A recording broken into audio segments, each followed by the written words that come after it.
क्रांति की शुरुआत जो है वो दूसरों से उम्मीद रखकर नहीं होती है। क्रांति की शुरुआत होती है खुद क्रांति बनने से।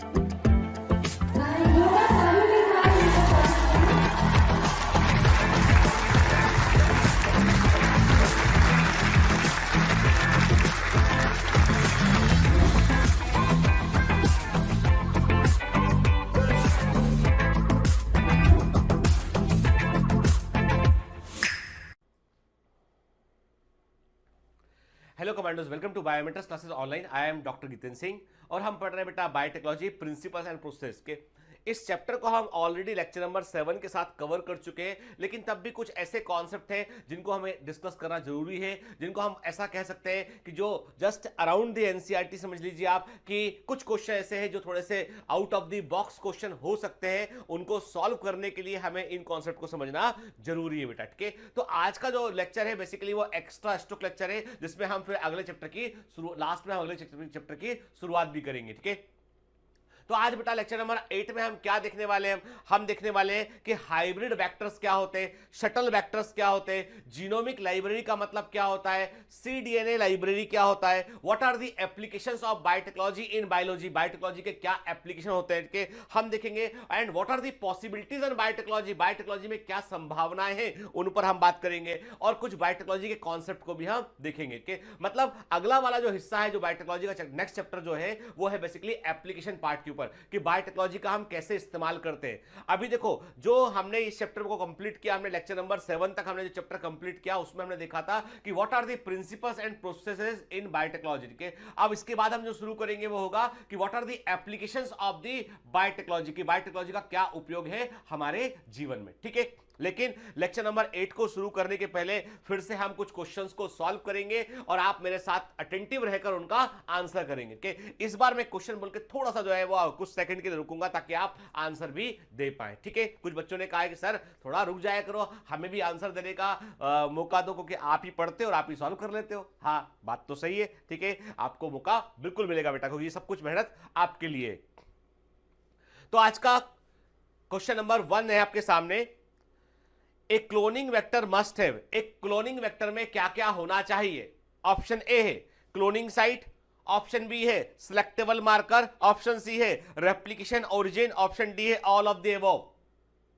बिल्कुल आसान क्वेश्चन है, मैं रुक जाता हूं यार तो आंसर दे दूंगा। हाँ बोलो बोलो बोलो बोलो, क्या आंसर इसका? इसका आंसर है ऑल ऑफ द अबव। बिल्कुल सही बेटा, ठीक है, ठीक है। आपको एनालाइज करना है कि आप कितना सही कर रहे हैं इसमें। फिर दूसरा क्वेश्चन है आज का, देखिए सामने स्क्रीन पर आपके, दिस सेल और organism from which the required gene is taken is called. वो कोशिका या जीव जिससे आवश्यक जीन को हम निकालते हैं उसे हम क्या कहते हैं? ऑप्शन ए है प्लाज्मिड, ऑप्शन बी है क्लोनिंग वेक्टर, ऑप्शन सी है डोनर, ऑप्शन डी है वेक्टर। बिल्कुल सही बात है बेटा, क्या आंसर होगा इसका? डोनर। भाई डोनर से तो डीएनए निकालोगे ना, जो डिजायरेबल डीएनए है, डीएनए ऑफ इंटरेस्ट है या एलियन डीएनए, वो किसी डोनर से लेना पड़ेगा, है ना बेटा, ठीक है। फिर आज का क्वेश्चन नंबर 3 स्क्रीन पर है सामने आपके, the desired fragment of DNA, जो आपका चाहा हुआ डीएनए फ्रेगमेंट है, which are to be transferred from one organism to other by using vector is called के। वो मनचाहा डीएनए जिसको आप एक जीव से दूसरे जीव में वेक्टर की मदद से शिफ्ट करते हैं, वेक्टर की मदद से स्थानांतरित करते हैं, उसे क्या कहते हैं? The desired fragment of DNA which are to be transferred from one organism to other by using vector is called. Option A है टारगेट डीएनए, ऑप्शन बी है होस्ट डीएनए, ऑप्शन सी है फॉरेन डीएनए, और option D है both A and C, ठीक है। अब इसको ऐसे क्वेश्चन में, बिल्कुल आसान क्वेश्चन है, बिल्कुल सिंपल क्वेश्चन है, लेकिन क्या करते हैं हम? गलती करते हैं, सिली मिस्टेक करते हैं। आपने किसी ने आंसर लगा दिया, पहला ऑप्शन पढ़ा टारगेट डीएनए, झट से आंसर मार दिया, अब पढ़ा ही नहीं कि बाकी ऑप्शन क्या लिखे। Target DNA is right, host DNA ये ठीक नहीं है, क्योंकि होस्ट डीएनए कौन सा होगा बेटा? जो रिसीव करेगा इसको, ठीक है ना, वो होस्ट डीएनए का यहाँ पे रोल ही कुछ नहीं है, डोनर डीएनए होता है और प्लाज्मिड होता है यहाँ पे, ठीक है। अब फॉरेन डीएनए, बाहर का डीएनए तो फॉरेन डीएनए होगा, तो टारगेट डीएनए भी सही है, फॉरेन डीएनए भी सही है, इसलिए option D is more correct, both A and C, ठीक है ना। तो सिली मिस्टेक बेटा नहीं करना इस क्वेश्चन में। क्वेश्चन नंबर 4 आपके सामने स्क्रीन पर है, plasmids are extra chromosomal genetic material of. Plasmid किसके बाह्य गुणसूत्रीय अनुवांशिक पदार्थ होते हैं? ऑप्शन ए है बैक्टीरिया, ऑप्शन बी है वायरस, ऑप्शन सी है एल्गी, ऑप्शन डी है अमीबा। आंसर बिल्कुल आसान है, एकदम बिल्कुल सिंपलेस्ट क्वेश्चन है। क्या आंसर है बेटा इसका? Bacteria. Answer is a bacteria. Question number 5, plasmids are used in genetic engineering because they are. Plasmid का उपयोग हम अनुवांशिक अभियांत्रिकी में करते हैं क्योंकि ऑप्शन ए इजीली अवेलेबल, आसानी से उपलब्ध है, ऑप्शन बी है एबल टू रेप्लिकेट, अपना पुनरावर्तन कर सकते हैं, ऑप्शन सी है able to integrate with the host chromosome, host chromosome से जुड़ सकते हैं, ऑप्शन डी है इनर्ट, निष्क्रिय होते हैं। बताइए अब इसमें क्या होता है? कुछ लोग बहुत दिमाग लगाएंगे और आंसर सी लगा देंगे, able to integrate with host chromosome. गलत है। होस्ट क्रोमोसोम से तो वायरल का डीएनए भी आके जुड़ जाता है, प्रूफ एक कंडीशन बनती है। याद है कि यहां पर प्लाज्मिड इसलिए इंपॉर्टेंट है कि प्लाज्मिड को हम जब बैक्टीरियल सेल से निकालते हैं तो बैक्टीरियल सेल को कोई फर्क नहीं पड़ता है। निकालने का प्लाज्मिड को काटा, उसमें हमने फॉरेन डीएनए को डाल दिया हमने और प्लाज्मिड को रीइंट्रोड्यूस किया हमने, तो प्लाज्मिड अपनी कई सारी कॉपी तैयार कर लेता है। इसलिए हम कहते हैं ना कि एक वेक्टर के अंदर ओरिजिन ऑफ रेप्लिकेशन का होना जरूरी होता है, ओरिसाइट का होना। याद है ना कि तो यहां पे क्या होगा बेटा? आंसर इसका एबल टू रेप्लिकेट। ठीक है, चलिए स्क्रीन पर आप क्वेश्चन नंबर 6 देखते हैं। यहां पे which one of the following statement is not correct about the plasmid. कौन सा कथन प्लाज्मिड के लिए सही नहीं है? ठीक है, ऑप्शन ए है it has the ability of autonomous replication. अब ये तो इंपॉर्टेंट फीचर है इसका कि प्लाज्मिड अपना खुद का रेप्लिकेशन कर सकता है बगैर न्यूक्लियर बगैर मेन डीएनए पर डिपेंडेंट हुए। बिल्कुल सही है। ठीक है, it is a circular DNA, ये भी सही है। गोलाकार डीएनए तो ये भी सही है इसमें। ठीक है, it's DNA is as long as chromosomal DNA. बिल्कुल गलत है। प्लाज्मिड का डीएनए छोटा होता है, ये क्रोमोसोमल डीएनए चाहे वो बैक्टीरियल क्रोमोसोमल डीएनए हो चाहे यूक्रेटिक क्रोमोसोमल डीएनए उतना लंबा नहीं होता है। तो option D C is wrong, it is not correct. अब ऑप्शन डी क्यों करेक्ट है? It has antibiotic resistance gene, ये तो होता ही है प्लाज्मिड के अंदर। तो option C is the not correct statement है, तो मतलब आंसर का सी हो गया। क्वेश्चन नंबर 7 आपके सामने स्क्रीन पर है, देखिए। The most important feature in a plasmid to be used as vector is। Plasmid को हम वेक्टर के रूप में उपयोग करते हैं, इसके लिए सबसे महत्वपूर्ण फीचर क्या है बेटा? तो ऑप्शन है ओरिजिन ऑफ रेप्लिकेशन, ओरी एंड इट्स साइज, के ओरिजिन ऑफ रेप्लिकेशन का होना और इसके आकार का, साइज का होना। ठीक, ऑप्शन बी है प्रेजेंस ऑफ सिलेक्टेबल मार्कर, चयनित मार्कर का होना। ऑप्शन सी है presence of site for restriction endonuclease, restriction endonuclease के लिए स्थलों का होना। और ये सारे कैरेक्टर जो है वेक्टर के लिए इंपॉर्टेंट होते हैं। यदि इनमें से कोई भी कैरेक्टर नहीं होगा तो you can not use plasmid as a vector. ये तीनों जरूरी है। तो आंसर क्या हो गया इसका? आंसर क्या हो गया इसका? All of the above. ठीक है, क्वेश्चन नंबर 8 सामने स्क्रीन पर है, देखिए, है ना। Relatively small DNA molecule of plasmid can be identified.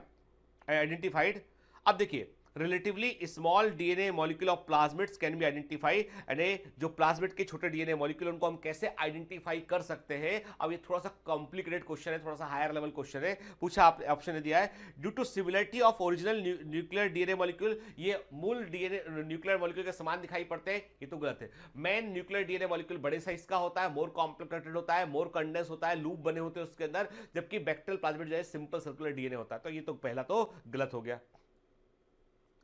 By their restriction fragment pattern, याद रखिएगा, every plasmid is unique in having a unique restriction site।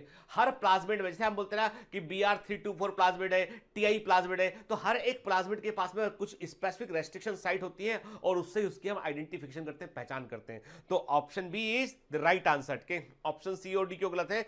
Bye the size of the bacterial cell. अब bacterial cell से plasmid कैसे, size से plasmid भला कैसे पहचानोगे आप? फिर बाय द सर्कुलर शेप, हर प्लाज्मिड सर्कुलर शेप का होता है तो वो भी आइडेंटिफाई नहीं कर सकते। तो सी और डी तो ऑप्शन कैंसिल हो गया यहाँ पे के। ठीक, और ए ऑप्शन का कोई मतलब नहीं था। तो मान लो आपको ज्यादा जानकारी नहीं थी, तभी आप यहाँ पर इलिमिनेशन मेथड को अपनाते। आप इलिमिनेशन मेथड को अपनाते कि क्या ऑप्शन नहीं हो सकते, तो आपने कहा सी और डी तो पॉसिबल नहीं है। ए इसलिए पॉसिबल नहीं कि वो मेन डीएनए मॉलिक्यूल, जो main bacterial chromosome is more condensed, जबकि प्लाज्मिड नहीं होता है इतना कंडेंस्ड, के बड़ा होता है वो, ये छोटा होता है। तो अब एक ही ऑप्शन बचता है इसमें कि रेस्ट्रिक्शन एंजाइम के bye there restriction fragment pattern, क्योंकि हर एक प्लाज्मिड के लिए यूनिक टाइप का रेस्ट्रिक्शन एंडोन्यूक्लियस एंजाइम काम करता है। ठीक है, क्योंकि उसके पास साइट होती है उसके लिए बेटा। फिर question number 9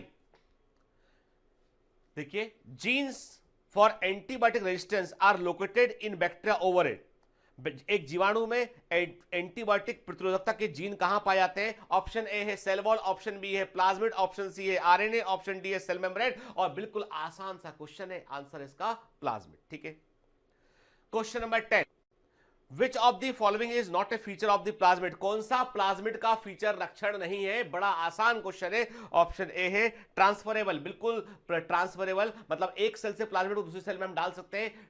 plasmids are transferable, ये उसका कैरेक्टरिस्टिक होता है। ठीक है, सिंगल स्ट्रैंडेड, याद रखिए plasmid is always A double stranded circular DNA के, सिंगल स्ट्रैंड नहीं होते हैं, तो आंसर आ गया बी। के आंसर सी है इंडिपेंडेंट रेप्लिकेशन, तो इंडिपेंडेंट प्लाज्मिड इंडिपेंडेंट रेप्लिकेशन कर सकते हैं बेटा, और वो सर्कुलर स्ट्रक्चर होता है, ये भी सही है। के तो plasmids are never be single stranded, तो आंसर इसका हो गया है कि नॉट ए फीचर पूछा है, तो आंसर हो गया इसका बी। ठीक है, तो चलिए ये हमने देखे आज के क्वेश्चन। अब लेक्चर में कंटिन्यू करते हैं बेटा, फिर लेक्चर के बाद बात करते हैं। चलिए लेक्चर शुरू करते हैं। Hello commandos, welcome to biomentors classes online. I am doctor Jitendra Singh. हम पढ़ रहे हैं बायोटेक्नोलॉजी, और बायोटेक्नोलॉजी में बेटा हम एक पार्ट ऑलरेडी कवर कर चुके हैं। जिस पार्ट में हमने क्या देखा? हमने देखा कि बायोटेक्नोलॉजी में हम किन प्रक्रियाओं का उपयोग करते हैं, किन प्रोसेस का हम उपयोग करते हैं, जेल इलेक्ट्रोफोरेसिस क्या होता है, जीन गन कैसे काम करता है, रिकॉम्बिनेंट डीएनए टेक्नोलॉजी क्या होता है, पैलिंड्रोमिक सीक्वेंस क्या होते हैं। तो ऐसे सारे कीवर्ड दिमाग में रखिएगा आप, जो इंपॉर्टेंट कीवर्ड्स थे ना, कि इंसर्शनल इनएक्टिवेशन क्या होता है, ठीक है ना, एंटीबायोटिक रेजिस्टेंट जीन जो है वो किस काम में आते हैं, तो हमने जो है वो सिलेक्टेबल मार्कर क्या होता है, ओरी क्या होता है, तो ये सब चीजों को हमने हमारे पहले पार्ट में समझा।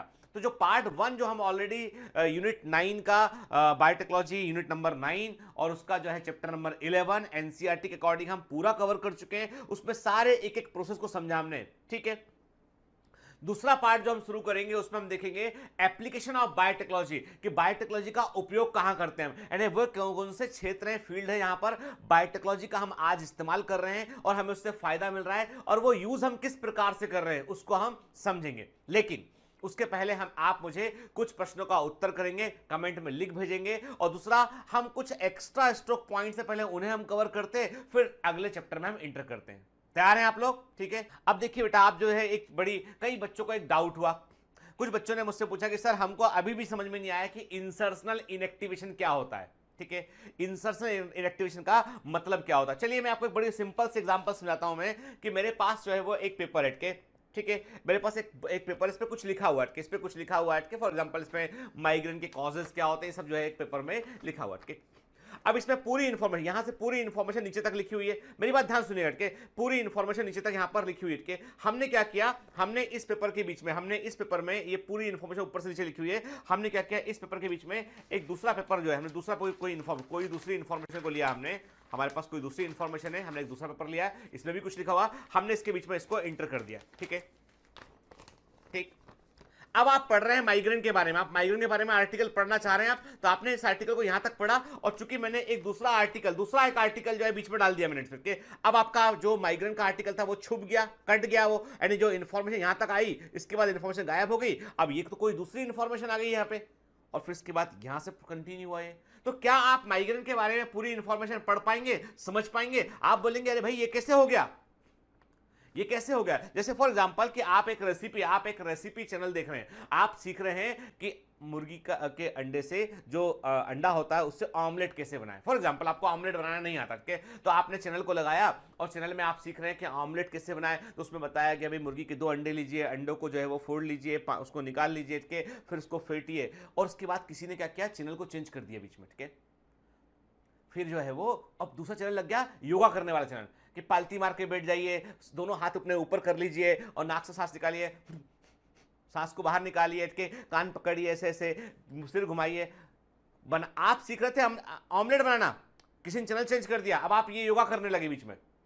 ठीक है, फिर वापस चैनल लगा दिया, अब खा लीजिए, अरे कुछ पकाया तो है नहीं हमने, कैसे खा लीजिए? तो मतलब बीच का पूरा इंफॉर्मेशन मिसिंग हो गया।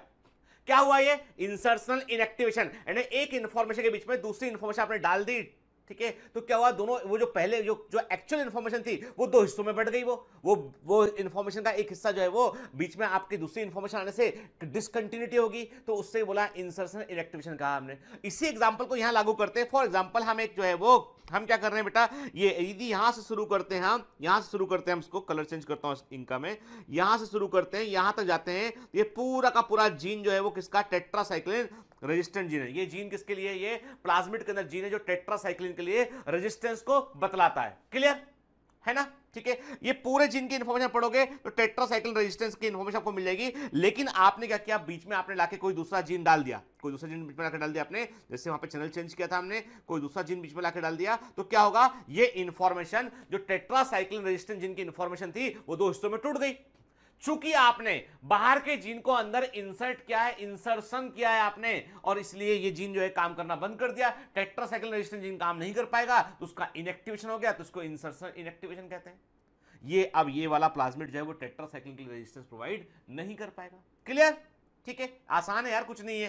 ठीक, चलिए वही बात किया था हमने पिछली बार कि इंसर्शन इनएक्टिवेशन होता है, इसे लेगजेट जीन है, बीच में आपने इंसर्ट डीएनए को इंसर्ट कर दिया आपने, तो काम करना बंद कर देगा जीन। ठीक है, अब आप मुझे बताएंगे, आप इस डायग्राम को ध्यान से देखिए। चलो कमेंट में आंसर कर भेजना बेटा के, बहुत दिनों के बाद जो है आप मेरे हाथ लगे हैं, तो अभी मैं कोई मौका नहीं चूकूंगा, अभी आपको जो है वो आपसे बहुत कुछ पूछना बाकी है और पूछता रहूंगा बैठ के। तो मेरे सारे कमांडो मुझे बताएंगे कि एक डायग्राम दिख रहा है आपको, एक इमेज दिख रहा है, ये इमेज जो है किस प्रोसेस को शो करता है, आपको बताना है name of process, name of process, who invent this, के किसने इस प्रोसेस को इन्वेंट किया, ठीक है, and what is the use of the process, क्या आपको बताना है। इस डायग्राम को, इमेज को देख के बताना है कि इस प्रक्रिया का नाम क्या है, किसने इस प्रक्रिया को इन्वेंट किया और इसका क्या यूज होता है। जल्दी जल्दी फटाफट कमेंट में लिख भेजिए, ठीक है, देखूंगा मैं, चेक करूंगा।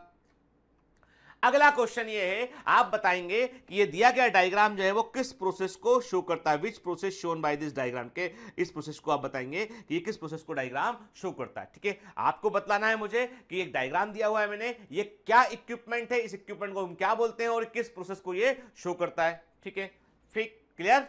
चलो आज काम दूंगा बहुत सारा के। फिर आपको मैंने एक फ्लो चार्ट दिखाया है, ये फ्लो चार्ट जो है किस प्रोसेस को शो करता है, के नेम ऑफ द प्रोसेस जो इस फ्लो चार्ट से जुड़ा हुआ है। ठीक है, क्लियर, ध्यान से देखो और बताओ। ठीक है, चलिए तो अब हम कुछ एक्स्ट्रा स्टॉक पॉइंट पे आते हैं, कुछ ऐसे पॉइंट जो थोड़े हमारे दिमाग में रखना चाहिए, जो एनसीईआरटी में थोड़े से डिटेल में नहीं दे रखे हैं, पर हमारे दिमाग, हमारे एग्जाम में जिपमर के पॉइंट ऑफ व्यू से और एम्स के पॉइंट ऑफ व्यू से बड़े इंपॉर्टेंट है, तो उनको उन्हें हमें कवर करना चाहिए। ठीक है, चलिए अब पॉइंट क्या है बेटा, हम देखते हैं इसमें। पहला पॉइंट के सबसे पहले हम बात करते हैं इसमें कि पीबीआर 322, हम कहते हैं इसमें, जस्ट मिनट, ठीक है, ठीक, पीवीआर 322 जो है वो क्या है बेटा, ये है एक इंपॉर्टेंट, नोट करते हैं, आप नोट कीजिए, कॉपी उठाइए, पेन उठाइए, सुनिए मत, नोट कीजिए साथ में के। पीवीआर 322 आगे रख लिखिए बेटा, इंपॉर्टेंट प्लाज्मिड ऑफ एशिया कोलाई। एशिया कोलाई का महत्वपूर्ण प्लाज्मिड है जो 500 किलोबाइट साइज का होता है। एम्स में एक बार इसका साइज पूछा गया बेटा के, जो अपन एनसीईआरटी पढ़ते ना बेटा, इसके एक पहले एनसीईआरटी आया करती थी, ठीक है, जो बड़ी अच्छी एनसीईआरटी थी, उससे ये पॉइंट लिया गया। तो मैं जितने भी, मैं आपको टेंशन नहीं लेना कि वो एनसीईआरटी कहाँ मिलेगी, मैं बता रहा हूँ आपको, तो वो पॉइंट नोट कर लीजिए। ठीक है, तो 500 किलोबाइट जो है वो साइज का होता है। ठीक है, अदर एशिया कोलाई में इसके अलावा कौन से दूसरे प्लाज्मिड पाए जाते हैं, तो other plasmid of E coli के दूसरे प्लाज्मिड है पीवीआर 324, ठीक है, पीवीआर 324, MB9, RK646, ACYC 177, ये एशिया कोलाई के दूसरे प्लाज्मिड है। These are the other plasmid of एशिया कोलाई, ये एशिया कोलाई के अदर प्लाज्मिड है। ठीक है बेटा, नोट करेंगे। इसमें से बीआर प्लाज्मिड जो होता है, it is the most commonly used in genetic engineering. इसका जेनेटिक इंजीनियरिंग में सबसे सामान्य रूप से इसका उपयोग करते हैं, most commonly used in animal genetic engineering के, याद रखिएगा। एनिमल जेनेटिक इंजीनियरिंग में जिस प्लाज्मिड का सबसे कॉमन यूज करते हैं वो क्या है, वो है बीआर प्लाज्मिड है वो। ठीक है बेटा, क्लियर, क्लियर, नोट किया आपने। चलिए फिर आगे बढ़ते हैं। टीआई प्लाज्मिड, टीआई प्लाज्मिड किससे मिलता है, एग्रोबैक्टीरियम ट्यूमीफेशियन से मिलता है। टीआई प्लाज्मिड हमको एग्रोबैक्टीरियम ट्यूमीफेशियन से मिलता है, 200 किलोबाइट साइज का होता है। तो BR plasmid is comparatively more in size as compare to the TI plasmid के, और इसका उपयोग हम जो है प्लांट जेनेटिक इंजीनियरिंग में मोस्ट कॉमनली करते हैं। नोट कर लेना पॉइंट को, इंपॉर्टेंट पॉइंट है। Clear, it is most commonly used in plant genetic engineering. क्या नाम है बेटा इसका, टीआई प्लाज्मिड। किससे मिलता है, एग्रोबैक्टीरियम ट्यूमीफेशियन से मिलता है।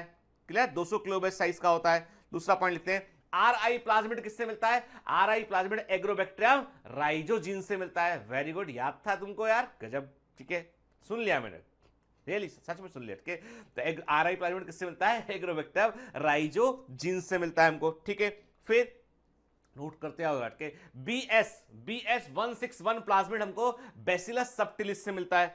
BS 161 प्लाज्मिड हमको बैसिलस सबटिलिस से मिलता है, बैक्टीरिया हैबिटेट की भी, ठीक है ना, बैसिलस सबटिलिस से मिलता है। फिर SA501 नोट कर लीजिए बेटा, मैं हट जाता हूं ताकि आप नोट कर सकें। SA501 और C194 प्लाज्मिड, SA501 और C194 प्लाज्मिड हमको स्टेफाइलोकोकस ऑरियस से मिलता है। किससे मिलता है? स्टेफाइलोकोकस ऑरियस से मिलता है। SA501 एंड C194 प्लाज्मिड हमको स्टेफाइलोकोकस ऑरियस से मिलता है।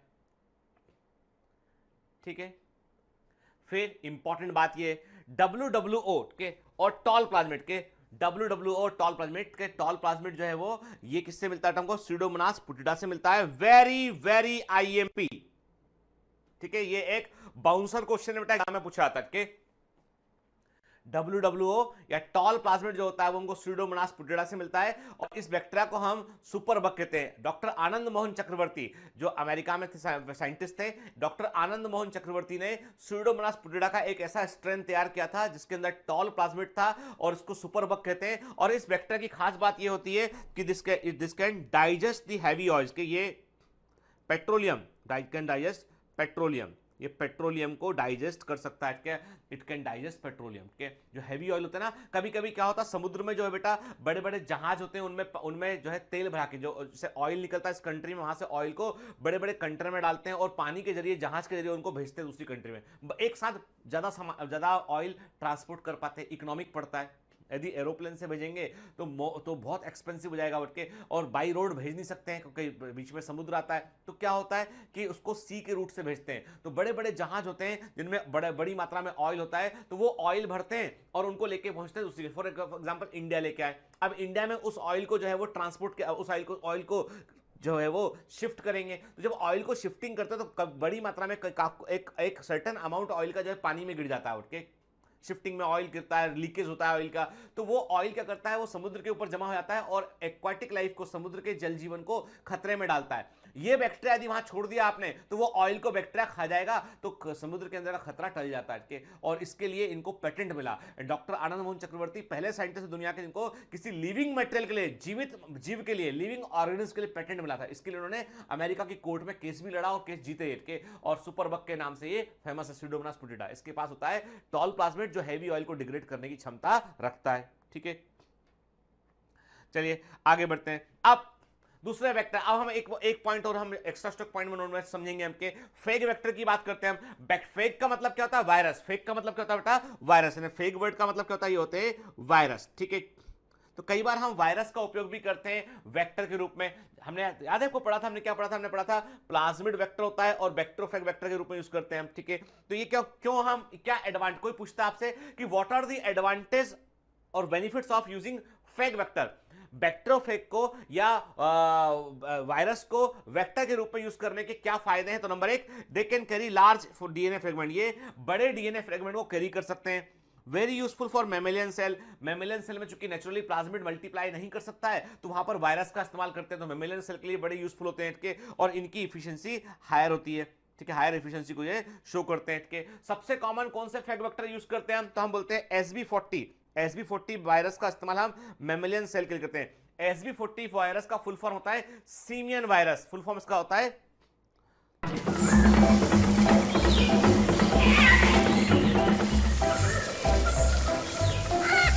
Hello.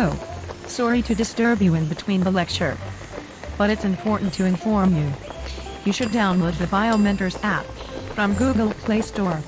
We need your support, so please take the subscription to become an official commando of BioMentors. Bye bye. Continue your lecture. Simian virus के basically ये लंगूरों में infection करने वाला virus है। तो सीमियन वायरस जो होता है इसका उपयोग करते हैं SB40 वायरस का, ये मेमेलियन सेल्स में जो है वो डीएनए को ट्रांसफर कर सकता है। और लैम्डा फेक का उपयोग करते हैं हम एस्चरक्लाई में हैवी डीएनए को इंसर्ट करने के लिए हम लैम्डा फेक का भी इस्तेमाल करते हैं, जो कि कॉलीफेक कहलाता है। कॉलीफेक का मतलब होता है जो एस्चरक्लाई पर अटैक करते हैं, ऐसे वायरस को हम कॉलीफेक कहते हैं। ठीक, अब बात करते हैं कि क्या कॉस्मिड और फॉस्मिड क्या चीज होते हैं, क्योंकि कई आपने ऑब्जेक्ट जब आप एमसीक्यू लगा रहे होगे बायोटेक्नोलॉजी के, तो आपने देखा होगा कई क्वेश्चन ऐसे आए हैं जो कॉस्मिड और फॉस्मिड के ऊपर भी क्वेश्चन है। तो पहले एग्जाम में इस लेवल के क्वेश्चन पूछे जाते थे। आपको क्लियर कर दूं मैं, कई बच्चों को ऐसा लगता है कि एग्जाम का लेवल बढ़ रहा, नहीं। मैं यदि आप 10-12 साल के ऊपर उठा के देखेंगे तो आप पाएंगे कि एग्जाम का लेवल धीमे धीमे कम हो रहा है। Questions are more on based upon NCERT, लेकिन देखिए every exam is a new opportunity. हर एग्जाम एक नई अपॉर्चुनिटी होती है, तो हमको लेवल को अपने को हायर और लोअर दोनों तरफ से नीचे से पूरा ऊपर तक कवर करना, ताकि कहीं पे कोई गलती ना हो। कभी मान लीजिए सडनली एग्जाम में थोड़ा लेवल रेज किया तो हम दिक्कत में ना आए। समझ गए ना बात को? इसलिए कमांडो हमेशा मुश्किल परिस्थिति के लिए हमेशा तैयार रहते हैं। चलिए, तो कॉस्मिड और फॉस्मिड नंबर 1 ये होते हैं हाइब्रिड वेक्टर। कैसे हाइब्रिड वेक्टर? देखो बेटा, दो बातें तो कंफर्म है। एक तो ये कंफर्म है कि बैक्टीरियोफेग का हम इस्तेमाल करते हैं किसके लिए बेटा? बैक्टीरियोफेग का इस्तेमाल हम कर लेते हैं किसके लिए बेटा? जो है वो वेक्टर के रूप में यूज कर सकते हैं हम। दूसरा, हम प्लाज्मिड का उपयोग हम वेक्टर के रूप में कर सकते हैं हम। ठीक है, अब प्लाज्मिड जो होते हैं वो तो सर्कुलर डीएनए होते हैं। ध्यान से बात सुन के, प्लाज्मिड सर्कुलर डीएनए होते हैं, और वो डीएनए को आप काटते हैं, रेस्टिंग एंजाइम से काटते हैं, काट के उसमें आप फॉरेन डीएनए डालते हैं, रिकॉम्बिनेंट डीएनए तैयार होता है, और उसको आप सेल में इंटर कर देते हैं। पढ़ा है ना हमने के?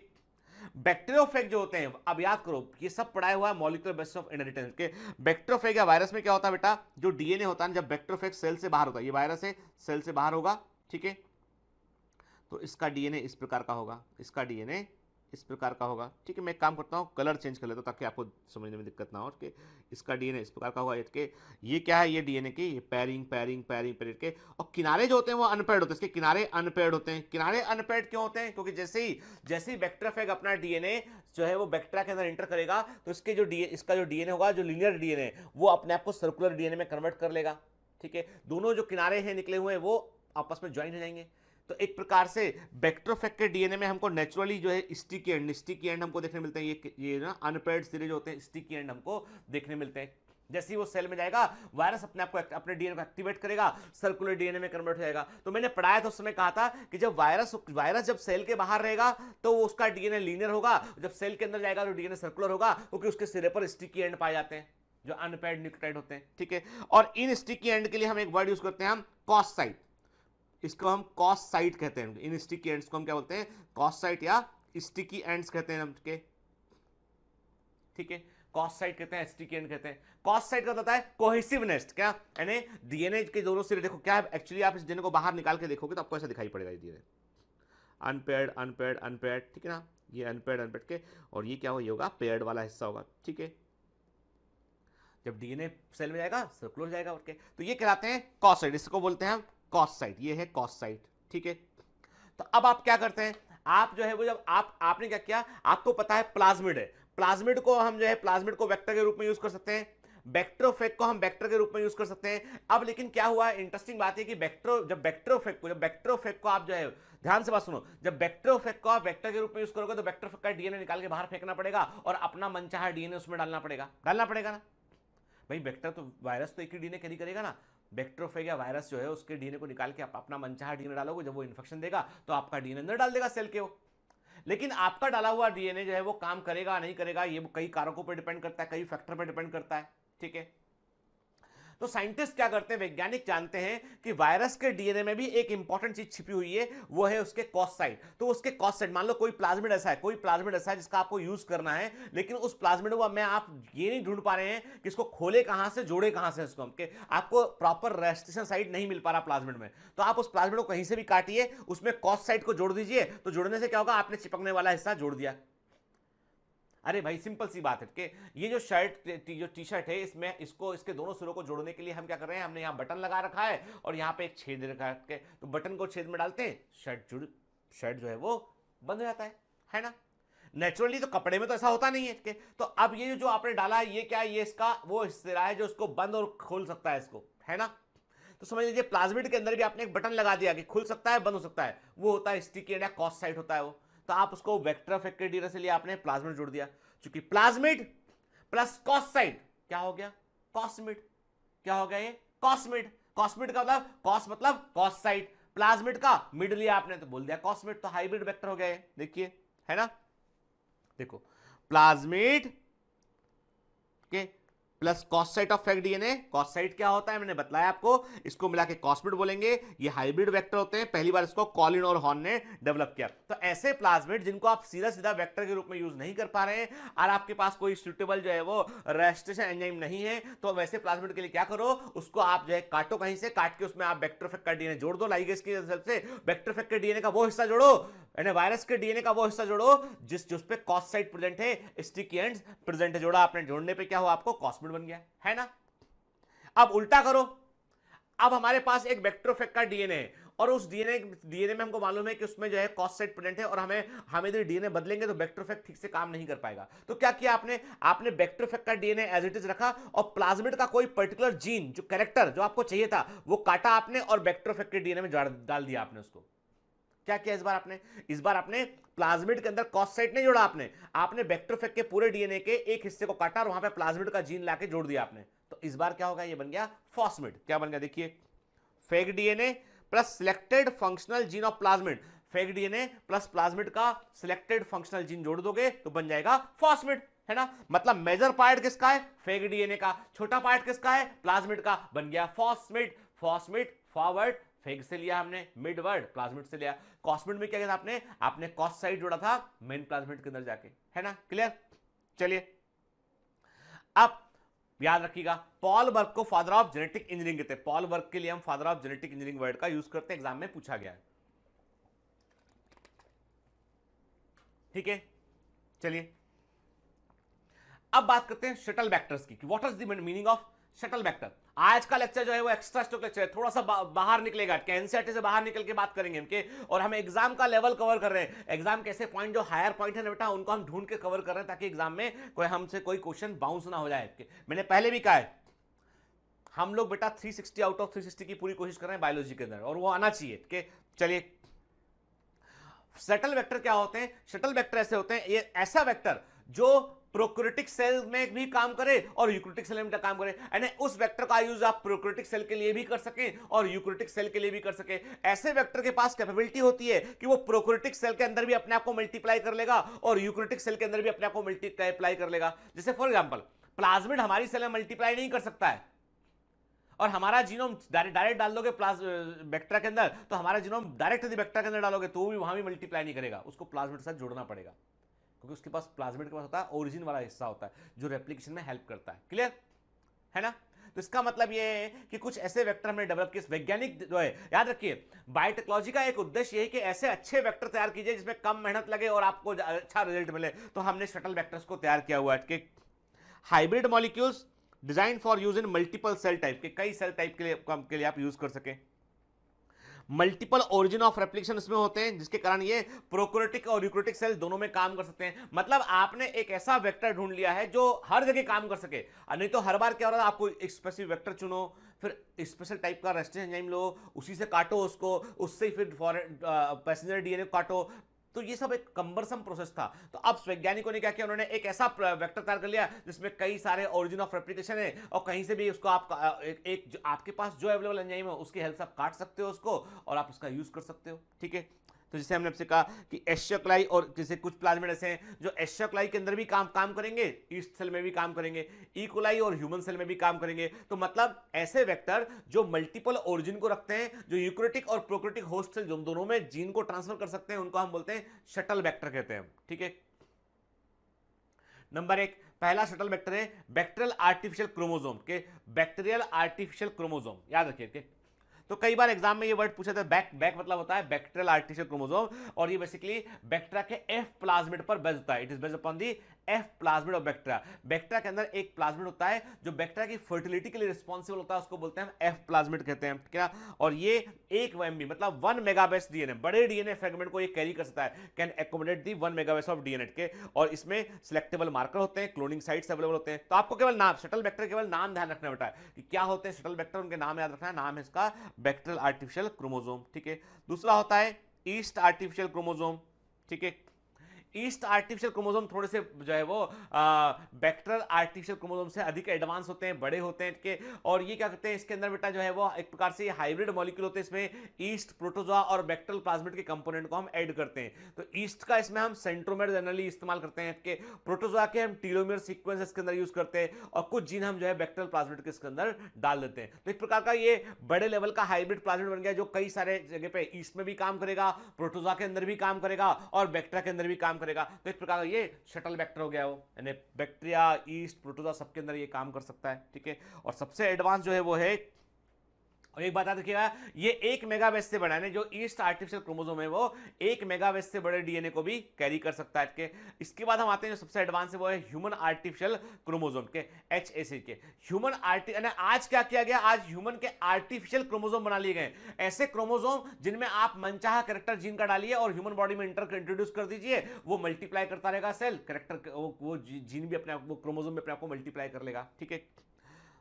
हालांकि ये सब जो है वो बहुत सक्सेसफुली उसको इंप्लीमेंट करने में बड़ा मेहनत लगता है, और इसके कई सारे जो है वो ऐसे रिजल्ट्स हैं जिनके बारे में वैज्ञानिक आज भी रिसर्च कर रहे हैं कि कहीं इसके कोई दुष्परिणाम ना हो जाए, कहीं ह्यूमन रेस में कोई बड़ा परिवर्तन ना आ जाए। लेकिन वैज्ञानिक प्रयास जारी किए हुए हैं और वो इस टेक्निक को और इंप्रूव करने की कोशिश कर रहे हैं कि उससे हम क्या होगा, उससे हमारे अंदर कई ऐसे कैरेक्टर को हम इंट्रोड्यूस कर पाएंगे जो ऑलरेडी नेचुरली हमारे पास प्रेजेंट नहीं है, ठीक है।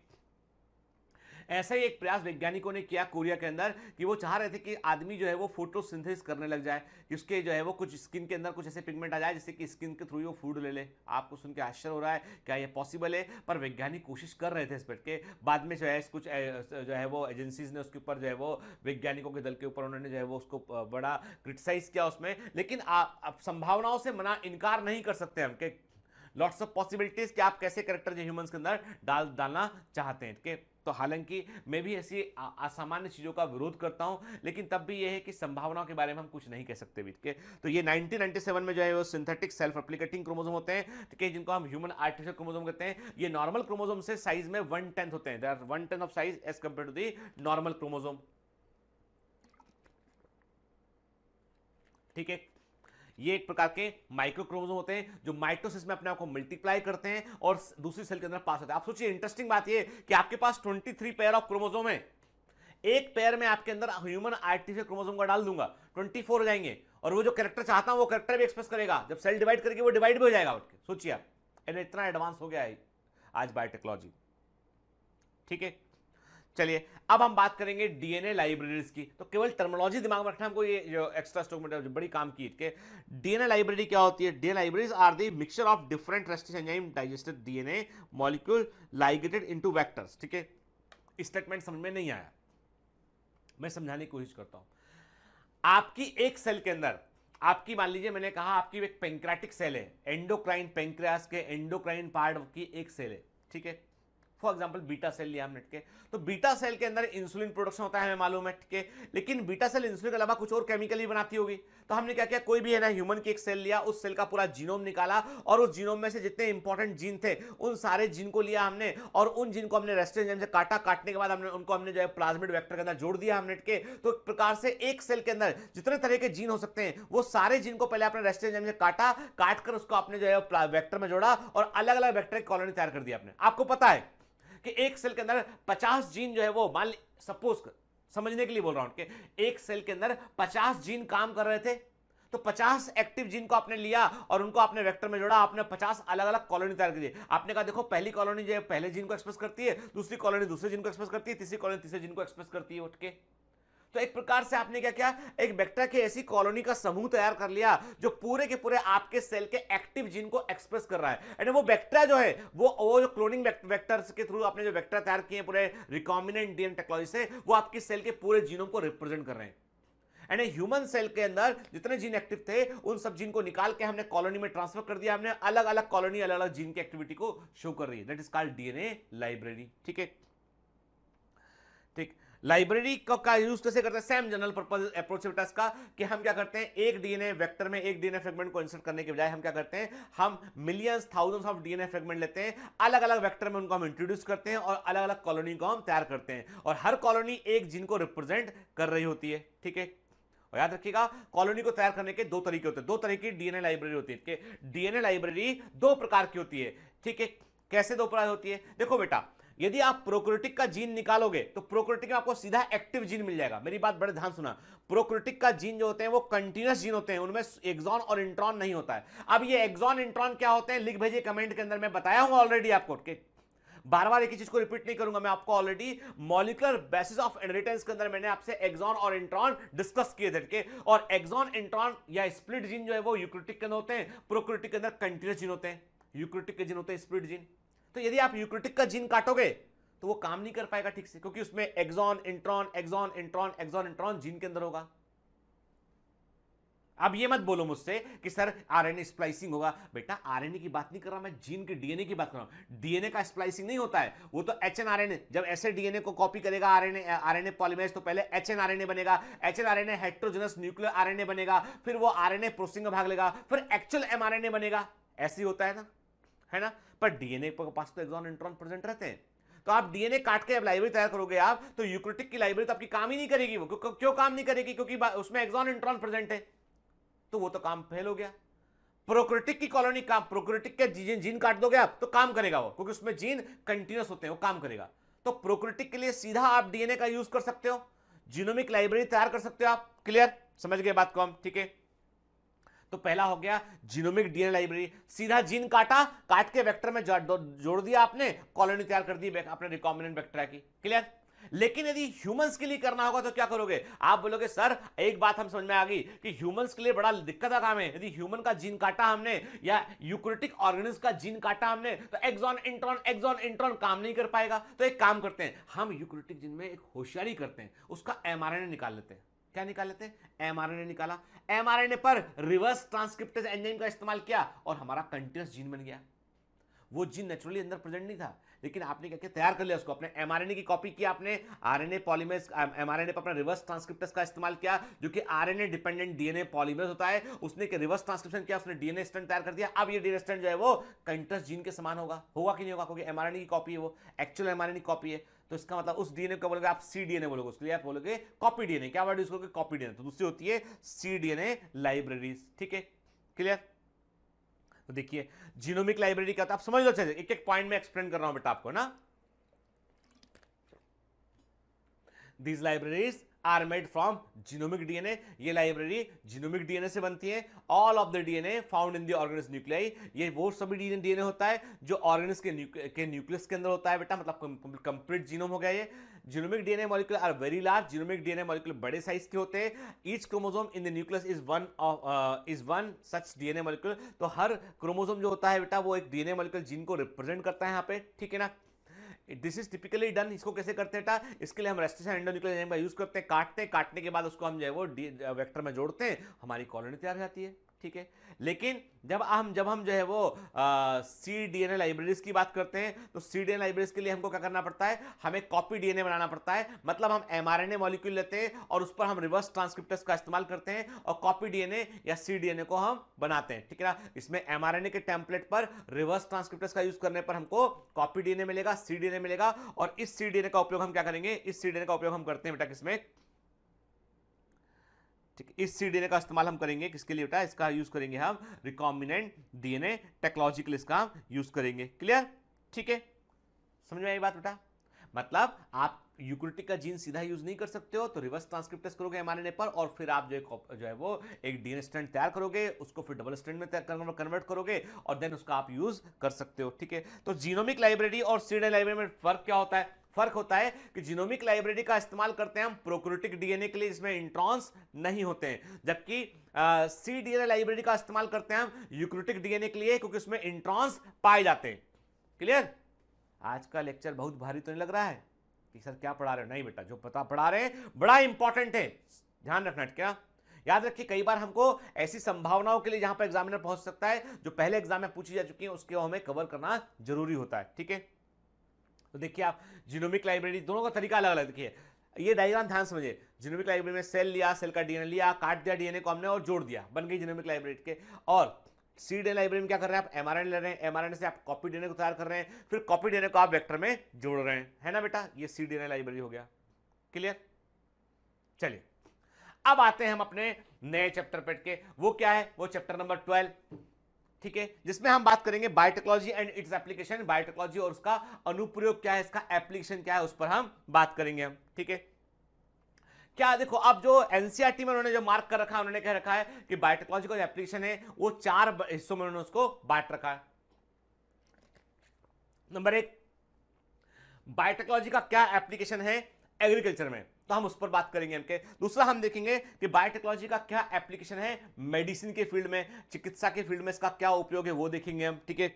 फिर ट्रांसजेनिक एनिमल्स क्या होते हैं, क्या इनका सिग्निफिकेंस है, क्या ये करना चाहिए हमको, इस पर हम बात करेंगे इनके। और फिर हम इथिकल इश्यू बात करेंगे, जैसे मैंने आपसे कहा ना कि फोटोसिंथेसिस आदमी करने लगे, आप जो है वो अपने बॉडी को डिजाइन कर सकें, आपने अपने एक्स्ट्रा क्रोमोसोम डाल सकें, यानी बहुत सारे ऐसे इश्यूज हैं जिन इश्यूज पर जो है वो वैज्ञानिक चर्चा कर रहे हैं। तो हम बात करेंगे इथिकल इश्यूज पे, क्या हम जो कर रहे हैं वो सही है, प्रकृति के नियमों के खिलाफ तो नहीं है, क्या हम प्रकृति से खेल तो नहीं रहे हैं, तो ये सब बात चीजों पर डिस्कस करेंगे हम, ठीक है। हर चीज के अच्छे बुरे पक्ष दोनों होते हैं, ठीक है। जरूरत इस बात की है कि हम बिल्कुल ईमानदारी के साथ एनालाइज करें हम कि क्या जो हम कर रहे हैं उसका परिणाम ठीक निकलेगा। चलिए अब बात करते हैं, तो व्हाट आप देखिए, हम देख रहे हैं इसमें the application of biotechnology includes कि बायोटेक्नोलॉजी के एप्लीकेशंस में क्या क्या शामिल, तो ये लिस्ट दिमाग में रखना है के।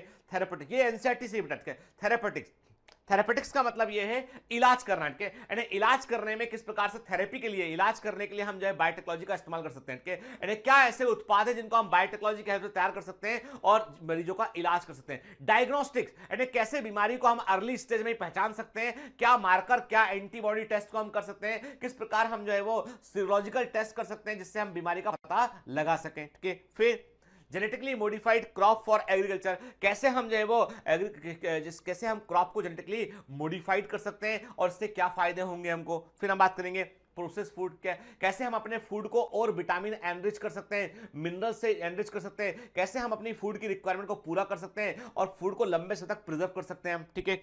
फिर बायो रिमेडिएशन, कैसे हम पॉल्यूशन को कंट्रोल करने के लिए जेनेटिक इंजीनियरिंग का, बैक्टीरिया का और माइक्रो ऑर्गेनिज्म का और दूसरे लिविंग ऑर्गेनिज्म का हम फायदा उठा सकते हैं, ठीक है। फिर बेस्ट ट्रीटमेंट, कैसे अवशिष्ट पदार्थों का हम मैनेजमेंट कर सकते हैं, उनको ट्रीट कर सकते हैं हम, के। फिर एनर्जी प्रोडक्शन, कैसे हम जो है, देखिए किसी भी देश की तरक्की करने के लिए उसको एनर्जी की रिक्वायरमेंट होती है, यदि आपके पास एनर्जी नहीं है तो आप इंडस्ट्रीज को नहीं चला पाएंगे, इंडस्ट्रीज को नहीं चला पाएंगे तो उद्योग धंधा बैठ जाएगा, उद्योग धंधा बैठ जाएगा तो जो है आपका पूरा का पूरा इकोनॉमी बैठ जाएगा, और इकोनॉमी बैठ जाएगा तो देश में जो है वो दिक्कत हो जाएगा, ठीक है।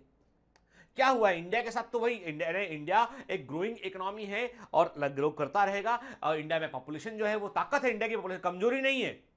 चाइना ने अपनी पॉपुलेशन को ताकत बनाया, इंडिया की पॉपुलेशन भी कमजोरी नहीं ताकत है उसकी, लेकिन जो है वो फर्क है कि हम इकोनॉमिक्स के प्रिंसिपल को समझे हम।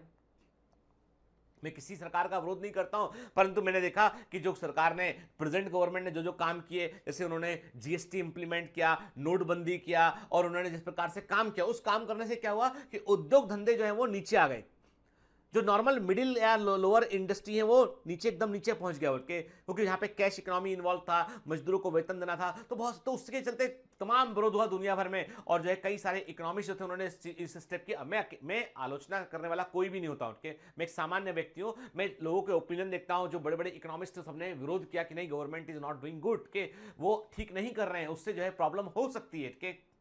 अब सच्चाई क्या है हम नहीं जानते हैं, लेकिन हम इतना जानते हैं कि इकोनॉमिक्स नियमों पर चलता है, और जैसे ही इकोनॉमिक्स के नियमों की छेड़छाड़ आप करते हैं तो परिणाम आपको भुगतने होते हैं, ठीक। बेरोजगारी, किसानों का की खराब हालत, बहुत सारे ऐसे इश्यूज हैं जिन इश्यूज पर जो है दुनिया भर में चर्चा चल रही है, और तमाम लोग जो है वो पक्ष में खड़े के। It's not about any person, any prime minister, it's not about any government, it's about economics only economics. क्या दुनिया में जो है वो इकोनॉमिक्स जो है बड़ी इंपॉर्टेंट चीज है आज के समय में, के तो वो वहां पर एनर्जी बड़ा इंपॉर्टेंट रोल प्ले करता है। नीदरलैंड जैसा देश जो है वो अपने आप को बड़ा तरक्की पसंद देश है, वो नीदरलैंड, जर्मनी सब डेवलप्ड इकोनॉमी है वो, क्योंकि कारण ये उन्होंने एनर्जी उनके पास में उसका यूज किया, उन्होंने सोलर एनर्जी का बेस्ट पॉसिबल यूज किया, उन्होंने मैराइन एनर्जी का इस्तेमाल किया उन्होंने, के सऊदी अरब के पास में गॉड गिफ्टेड जो तेल ऑयल है उसके पास में उस ऑयल का वो यूज कर रहा है, ठीक है। तो एक पूरी, और इंडिया के पास सब कुछ है, वी हैव एवरीथिंग। इंडिया इतना पावरफुल है कि इंडिया के पास सब कुछ है, सनलाइट है, समुद्र है, एवरीथिंग वी हैव के। पर एक चीज हमारे पास कम है, वैसा बनने की विल पावर, कि हम दुनिया को लीड करें। हम वैसा बनने का विल पावर हमको हर व्यक्ति के अंदर होगा, हर आदमी के अंदर होगा, तो हम आगे निकल जाएंगे। ठीक है, वैसे ये टाइम भाषण देने का नहीं है, आगे बढ़ जाते हैं। ठीक है, चलिए।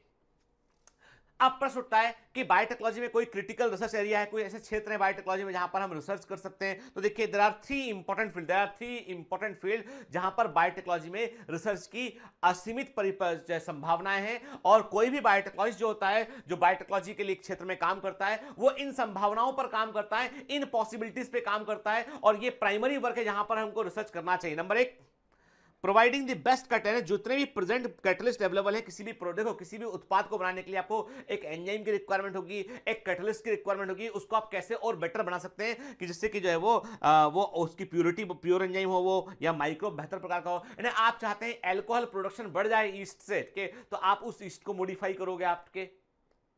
नॉर्मली क्या होता है, जैसे एल्कोहल बनना शुरू होता है तो 6, 7, 8% जैसी होता है एल्कोहल का परसेंटेज, ईस्ट मरने लगता है, तो इसलिए 8% पे जाके रुक जाता है। लेकिन साइंटिस्ट प्रयास कर रहे हैं कि 30% तक अल्कोहल प्रोडक्शन हो सके, और जो है वो ईस्ट 30% तक ना मरे वो, तो उसके लिए उसको मॉडिफाई कर रहे हैं। ठीक है, creating optimal condition through the engineering for a catalyst to act. अब मान लीजिए कभी किसी कारण से आप अच्छा कैटलिस्ट डेवलप नहीं कर पा रहे हैं, तो आप एक काम करो, ऐसी कंडीशन क्रिएट करो कि आपका जो प्रेजेंट कैटलिस्ट है वो बेहतर प्रकार से काम कर पाए। भाई देखो, हम तो, हमारे को तो उत्पाद से मतलब है। यदि हम जो है वो कैटलिस्ट को इंप्रूव नहीं कर पा रहे हैं, तो कंडीशन को इंप्रूव करो आप, ताकि कैटलिस्ट बेहतर काम कर पाए। नंबर 3 के, आपके पास जो भी उत्पाद बना है उस उत्पाद का वेस्टेज कम से कम हो, तो आप अपनी डाउन स्ट्रीम प्रोसेसिंग, ठीक है, डाउन स्ट्रीम प्रोसेसिंग टेक्नोलॉजी, क्या मतलब इसका डिस्कस किया हम, उसको इंप्रूव कर सकते हैं आप। तो ये बड़े क्रिटिकल रिसर्च एरिया है बायोटेक्नोलॉजी में जहां पर काम करने की जरूरत होती है। ठीक, अब जब बात करते हैं, हम बात करते हैं बायोटेक्नोलॉजी इन एग्रीकल्चर की, कृषि में बायोटेक्नोलॉजी का क्या इस्तेमाल होता है। तो एक काम करेंगे, नेक्स्ट लेक्चर में हम बात शुरू करेंगे बेटा कि what is the use of biotechnology in the agriculture. अगले लेक्चर में हम इस पर बात करेंगे। ठीक है, तो उम्मीद है आपको समझ में आ रहा होगा बेटा, और बायोटेक्नोलॉजी को थोड़ा स्लो पढ़ के समझते हुए पढ़ेंगे, क्योंकि ये बहुत कॉम्प्लिकेटेड चैप्टर है, इसमें बहुत सारे स्टेप चीजें इसके अंदर है, ये इंफॉर्मेशन है इसके अंदर, और एडवांस इंफॉर्मेशन है, तो समझेंगे इसको। ठीक, तो आपने लेक्चर को बड़े ध्यान से सुना और आपने देखा कि कई सारे बड़े इंपॉर्टेंट कॉन्सेप्ट हमने लेक्चर में जो है डिस्कस किए हमने, और कई बार बेटा उनसे क्वेश्चन एग्जामिनर कर लेता है। अब आपको क्या करना है, आपको जो है वो परफॉर्मेंस शीट ध्यान से पढ़नी है, आपको जो है डीपीएस लगाने हैं बेटा, है ना। और आपको यदि आप डीपीएस नहीं लगा पा रहे किसी कारण से, परफॉर्मेंस शीट भी नहीं लगा पा रहे, मान लीजिए आप सब्सक्राइबर नहीं है, तो आपको बेटा ये करना है कि आप अपनी एमसीक्यू बुक से क्वेश्चन लगाओ आप, ठीक है ना। उससे भी क्वेश्चन लगाओगे तो भी बात बनेगी आपकी, ठीक है। लेकिन यदि आप सब्सक्राइबर हैं हमारे, तो आप हमारी मदद कर रहे होते हैं, ठीक है, और हम आपकी मदद कर रहे होते हैं, तो वो दैट इज एक ऑफिशियल कमांडो रैंक। ठीक है, चलिए कोई बात नहीं, पढ़ते रहिए बेटा, मेहनत करते रहिए, और हमको हमेशा जो है ये सोचना है कि एग्जाम के हम नजदीक पहुंच चुके हैं, अभी जितना अच्छा अपना देंगे हम, जितना बेस्ट देंगे, उतना बेहतर परिणाम आएगा बेटा। ठीक है, तो कोई डिप्रेशन नहीं होती है। मैं हमेशा बोलता रहा बेटा कि no emotions, have only motion in life, के लाइफ में मोशन रखिए, ठीक है, और कभी कभी जी जलाने से जिंदगी रोशन हो जाती है। All the best. Hi. To become an official commando of Biomentors, join us at www.biomentors.online. Here you can solve daily practice papers, an online test. You can download performance enhancement sheets. You can track your progress. You can interact with other fellow commandos. Join us and prepare yourself.